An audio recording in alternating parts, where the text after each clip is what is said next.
생명공학 혁명의 주인공에서 좌초된 황우석. 6. 사진 변조는 단순 실수.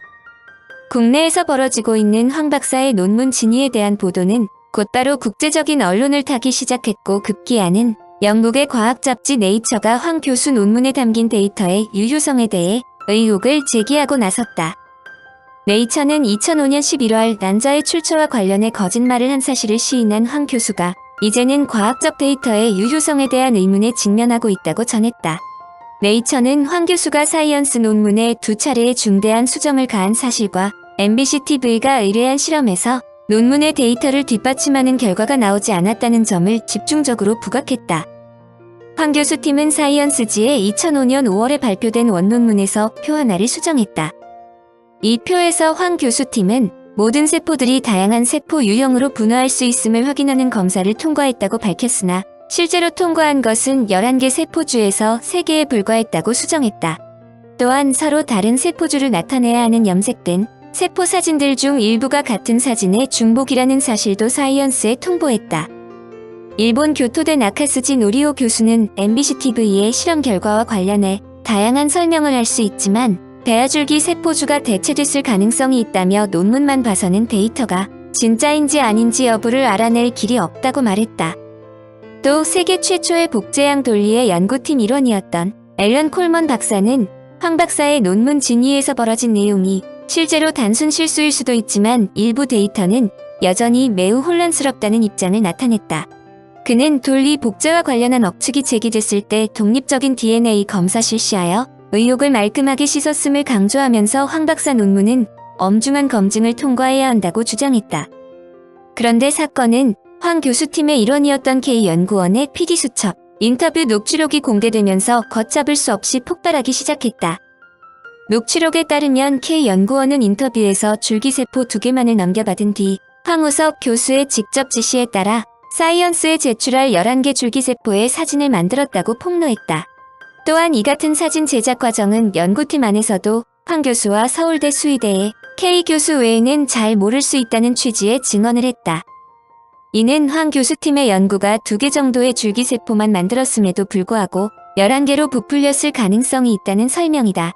황 교수팀은 사진 진위 논란이 제기된 이후 11개의 세포 가운데 4개의 경우 생체 내에서 분화할 수 있는 능력을 아직 확인하지 못했다고 정정한 바 있다. 더구나 K 연구원의 폭로는 앞에서 설명한 브릭 사이트에서 황 교수 논문에 실린 줄기세포 사진 가운데 여러 장이 동일한 세포를 촬영한 사진이라는 주장이 나온 뒤에 나온 것이라 더욱 주목을 받았다. 황 박사 논문에 대한 의혹 제기는 일부 소장학자들에게도 확산됐다. 서울대 의대와 치대, 생명과학대 등에 속한 소장파 교수들은 총장에게 학교 차원의 진상조사를 요구하였고, 이어 한국과학기술원의 일부 교수들도 이를 지지하고 나섰다.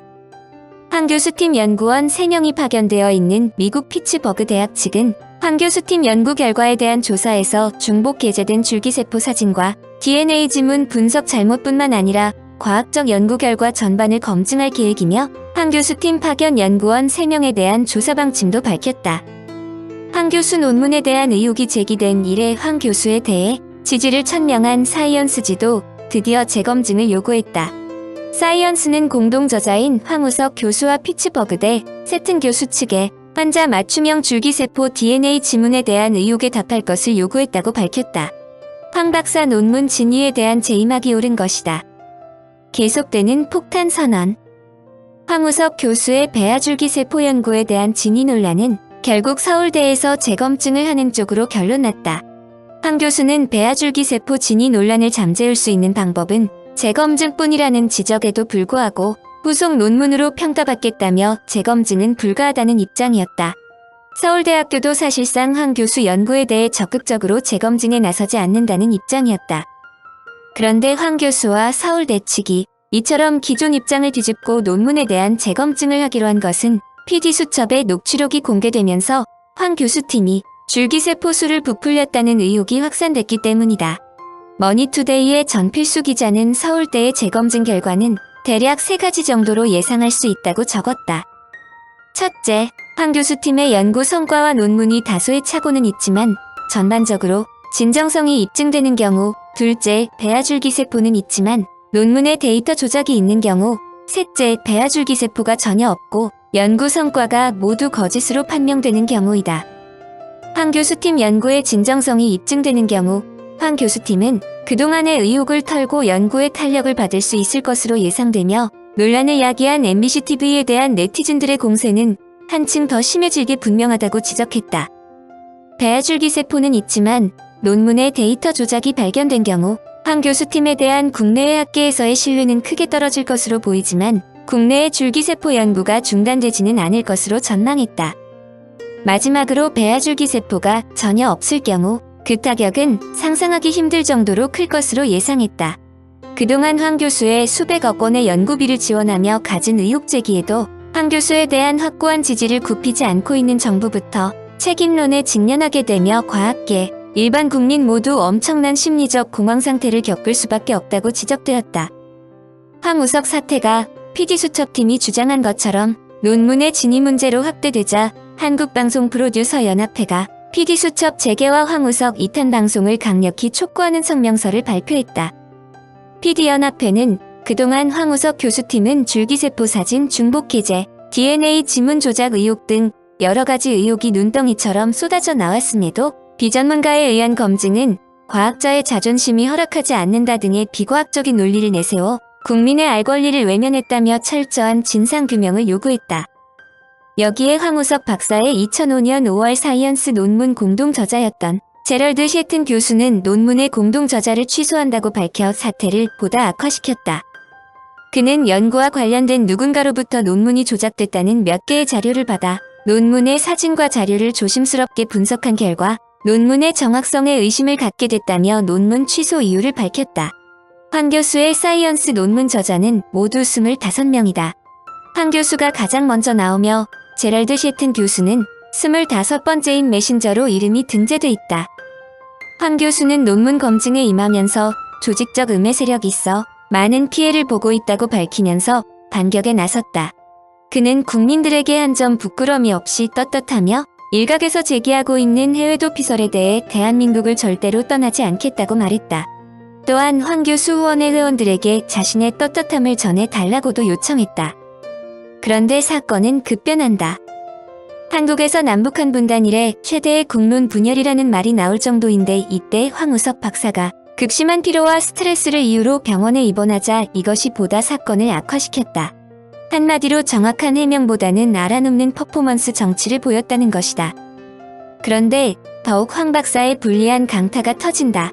사건이 한치도 알 수 없는 방향으로 흘러가는 와중에 황우석에게 줄기세포를 제공한 미즈메디 병원의 노성일 박사가 체세포 줄기세포가 존재하지 않는다란 폭탄 선언을 발표했다. 그는 황 박사가 이런 사실을 자신에게 직접 말했으며 다른 교수들에도 같은 내용의 말을 했다고 덧붙였다. 결국 서울대학교에서 자체적으로 조사를 시작했고 얼마 후 연구 결과가 조작되었다는 결과가 발표되었다. 줄기세포를 찾지 못했다는 것인데 황 박사는 자신이 줄기세포를 만들 수 있는 원천 기술이 있다며 6개월만 주면 재현할 수 있다고 강조했다. 계속되는 추적에 의해 황우석 교수와 K 교수가 K 연구원에게 사진 등 데이터 조작을 지시했다는 것도 밝혀졌고 황 교수가 K 연구원에게 국내 복귀를 종용하며 위협했다는 점도 말했다.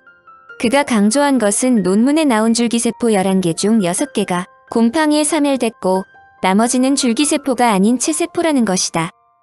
그는 황 교수가 만들었다고 주장한 11개의 배아줄기세포 가운데 9개는 가짜가 확실하며 나머지 2개의 진위 여부도 확인되지 않았다고 고백했다. 이 문제는 나중에 큰 관건이 된다. 더불어 그는 황우석 교수와 서울대 의대 M 교수의 이름으로 사이언스 측에 논문을 철회한다고 통보했다고 밝힘으로써 사건은 전혀 예상치 못한 방향으로 달리기 시작했다. 노성일 박사의 폭탄 선언은 그야말로 황 박사를 둘러싼 진위 공방에서 핵폭탄이 터진 것이나 마찬가지였다. 만약 노성일 박사의 말 그대로 배아줄기세포가 전혀 없는 데 있는 것처럼 논문을 조작했다면 황 교수는 국내는 물론 국제학계, 더 넓게는 세계 각국에 대해 거짓말을 했다는 이야기가 되기 때문이다. 곧바로 배아줄기세포는 과연 존재하는지, 황 박사가 발표한 논문의 내용이 진실한 것인지, 그리고 만약 연구 내용이 가짜라면 왜 무엇 때문에 그런 엄청난 일을 했는지를 황 박사가 직접 답해야 한다고 압박했다. 노성일 박사의 폭탄 선언은 곧바로 세계의 언론의 주요 제목으로 보도되었다. 일본 경제신문은 줄기세포는 존재하지 않으며 황 교수 팀이 논문 철회에 동의했다는 한국 언론 보도를 전하면서 공동 연구자가 사실상 논문 날조를 인정함에 따라 세계를 위대해온 것으로 알려진 한국의 줄기세포 연구 성과의 신빙성이 의심받게 됐다고 지적했다. 조일신문에서는 영웅시해온 황 교수팀의 연구 성과가 거짓일 가능성이 제기돼 한국 사회가 충격에 빠졌다고 보도했다. 이와 관련 이황재 서울대의대 연구부학장은 다음과 같이 말했다. 성공했다고 보고한 배아줄기세포는 없는 것으로 확인됐다. 오늘을 한국과학계의 국치일로 선언해도 좋다. 황 박사는 줄기세포는 아예 없었다는 폭탄 선언의 다음날 곧바로 반격에 나섰다. 그는 줄기세포가 없는 것 같다는 주장에 대해 아직까지 규명 안 된 부분이 많으므로 서울대의 조사를 기다리고 있다고 말했다. 그러면서 사이언스지에 게재된 사진을 미국에 파견된 K 박사가 찍었는데 사진에 오류가 있는 것은 확실하다고 말해 일부 오류가 있다는 점은 시인했다. 가장 큰 의문으로 지적된 줄기세포의 유무와 관련 황 교수는 일부 문제가 있는 것은 사실이지만 줄기세포는 아직 동결 과정에 있는 것이 많다. 일부는 배양을 하고 있고 아직 배양에 못 들어간 것도 많다. 차츰 시간을 갖고 배양을 해서 검사를 하면 모든 것을 밝힐 수 있다고 답했다. 원천 기술은 있는가? 노성일 박사가 황 박사가 만들었다는 줄기세포는 원천적으로 없었다는 발표에 대한 황우석 박사의 원천 기술은 있지만 뒤바뀌었을지 모른다는 황 박사의 반격은 상황을 다시 원점으로 돌렸다. 황 교수는 특히 맞춤형 줄기세포를 만들었다는 것은 연구일지와 사진 등으로 충분히 검증할 수 있다고 강조했다. 세계 언론도 황 교수가 환자 맞춤형 줄기세포를 만든 것이 확실하므로 환자 맞춤형 줄기세포의 생산과 관련한 위조 의혹을 부인했다고 강조했다. 특히 황 박사가 사이언스 논문 제출을 위해 만든 줄기세포가 오염돼 살리지 못했지만 12일 이내로 줄기세포 기술을 입증해 보이겠다고 말했다고 전하는 등 황 박사가 원천 기술은 갖고 있음을 보도했다. 황 박사의 반격으로 줄기세포 진위 논란은 진실 게임으로 변한 모습이 되었다. 그러자 황 박사의 반격에 노 박사도 곧바로 반격에 반격을 가했다. 그는 황 박사의 논문은 허위이며 황우석 교수와 K 교수가 시켜서 조작했다는 얘기를 K 연구원에게 들었다고 발표하는 등 두 사람은 한치의 양보도 없이 자신의 주장을 반복했다. 황 박사는 2005년 1월 초 서울대 실험실에서 오염사고로 줄기세포 6개가 훼손돼 복구를 시도했으나 실패했고 그 후 6개를 다시 만들고 3개를 추가로 만들어 사이언스에 논문을 제출했다고 해명했다. 그는 줄기세포 원천 기술이 있음을 입증하기 위해 냉동 보관 중인 5개의 줄기세포를 해동 작업하고 있으며 12일 후면 그 결과가 나올 것이라고 자신했다. 아울러 2004년 2월에 발표된 논문의 진위 논란에 대해서도 체세포 제공을 동의한 분이 협조한다면 다시 검증을 할 수 있다고 자신감을 내비쳤고 복제계 스피너도 문제가 없다고 발표했다. 2005년 논문뿐만 아니라 2004년에 제출한 사이언스지의 논문도 의심의 눈초리가 모아진 것은 생명과학 전문가들이 2004년 논문에 게재된 DNA 지문 분석에 조작 의혹이 있다고 보도했기 때문이다. 또한 황 교수팀이 2005년 8월에 발표한 사상 처음으로 포유류 동물 중에서 가장 복제가 어려운 것으로 알려진 복제계 스피너에도 의문이 제기되었다. 개는 감염성 질환의 경우만 해도 사람과 동일한 병을 65가지나 갖고 있는 데다가 개의 난자가 특이하여 여러 나라에서 개의 복제를 시도했지만 성공하지 못한 상태였다. 다른 동물은 난소에서 성숙된 난자를 쉽게 구할 수 있지만 개는 배란될 때 미성숙 난자가 나와 이 난자를 채취해도 수정란을 만들 수 없었는데 황 박사가 드디어 복제에 성공했다고 발표했기 때문이다. 그런데 네이처지에 실린 논문이 논문이라기보다는 보고서에 가까울 정도로 내용이 간략하고 객관적인 검증 자료들이 없으므로 스피너도 체세포 복제한 것이 아닐지 모른다는 의문점이 제기된 것이다. 여하튼 황 박사의 업적 전반에 대한 검토가 필요하다는 주장이 일어나는 것에 노 박사는 테라토마 검증을 하기 위해서는 12주 이상이 소요되는데 시간적으로도 맞지 않다. 논문을 내기 위해서 황 교수가 최소한 줄기세포 9개를 위조했다고 또다시 주장하면서 의혹을 더욱 크게 했다.